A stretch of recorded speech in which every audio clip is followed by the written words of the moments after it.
রান্নার নিয়ম জানা থাকলে যে কোনো কিছু দিয়ে যে কোনো কিছু রাঁধলে অসম্ভব মজা লাগে, হাতে না না মজা লাগে এমন কোনো জিনিস নাই কিন্তু। আসসালামু আলাইকুম বাবাকেরে, তো আজকে মুই রান্নু হলো হিং মাছ দিয়া পটল আর আলু। এরকম কেউ রাঁধতে খাইছেন কিনা জানি না। এই যে হিং মাছ কাটা আলু চুলের মধ্যে এই নামাইয়া ভিজেই ছিলাম আগে পানি দিয়ে। এরপর পটলগুলো নামাইলাম, পটলগুলো প্রথমে পানি দিয়ে ধুমো, তা পটলের মধ্যে কটা আলু দিমু। এই পানি দিয়ে প্রথমে পটলগুলো সুন্দর করে ধুইলাম, যেহেতু পটলের ছোলা আমি হালামন না ভর্তা করুন পরে, এই জন্য পটলটা আগে ধুয়ে রাখলে ছোলাটা আর পরে দেওয়া লাগবে না, সুন্দর হইবে। তো পটল আলু সিলেই লইতে হইবে, তো সিলাইয়ে এরপর এর গোল গোল করে কাটতে লইলাম। এরপর হয়েছে মাছ পরিষ্কারের পালা, এটা একটু কষ্টকর। এখন দেন এই যে মাছজনিকটা আছে একদমই সুন্দর করে এটা পরিষ্কার করে কাটতে কুটতে লইলাম। এরপর চুলায় চলে গেলাম, এই যে চুলায় কড়াই দিয়ে তেল দিচ্ছি, তেলটা গরম হওয়ার পরে পেঁয়াজ রসুন বাটা দিয়ে দিলাম।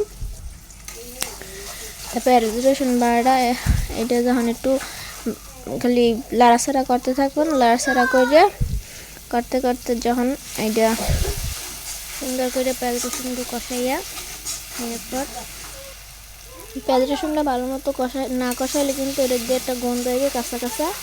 তাই দেন হয়ে গেছে। এরপর একটু পানি দিব, পানি দিয়া এরপর হলদি মরিচ যা দেওয়ার দিতে হইবে। এই যে হলুদ দিলাম, এরপর দিলাম নুন পরিমাণ মতো, যতটুকু আপনারা খান মতো দিই। এরপর এটা আর একটু কষাই লইলাম। এরপর দিলাম কাঁচামরিচ বাটা আসলে এটা দিয়া, যদিও কালারটা বেশি ভালো হইবে না কিন্তু খাইতে অনেক টেস্ট হইবে। শুকনো মরিচটা দিলে গুঁড়া মরিচ আর কি, সেটা খুব সুন্দর একটা চেহারা হয়। এরপর দিয়ে দিলাম একটা স্পেশাল মাছের মশলা, এগুলো দিলে মাছ যে কোনো মাছ রান্নলে অনেক মজার হয়, এই যে ঘরে বানাইছি। এরপর পানি দিলাম, পানি দিয়া একটুখানি লাইটে সেরে এরপর মাছটা দিয়ে দেবো। মাছটারে আগে কষাই করবে, এটার মধ্যে মাছের গন্ধটা যেন যায় এই পর্যন্ত কষাইয়া, এরপর পানি দিতে হইবে। দাম কতটা দেখাইতেছে, মশলাটাও একটু শুকনো শুকনো হয়েছে, দেখতে সুন্দর দেখাইতে আছে।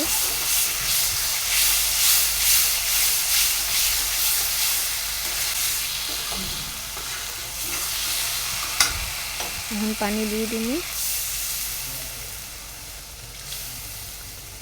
এই যে পানি দিলাম।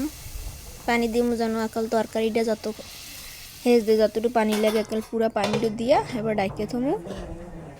কতক্ষণ পর উড়াইলে এই যে দেখা যাবে আকালে ফুটতে আছে কত সুন্দর। এখন তরকারিটা দিয়ে দেবো। ফুটানো পানির মধ্যে তরকারি দিলে তরকারিটা সেদ্ধ হয় খুব সহজে। আগে তরকারি দিলে কিন্তু সেদ্ধ হইতে দেরি লাগে। এরপর তরকারিটা দিয়ে আবার ডাইকে দিলাম। এই যে তরকারিটাও কিরমের পানিটা ফুটতে আছে এর মধ্যে।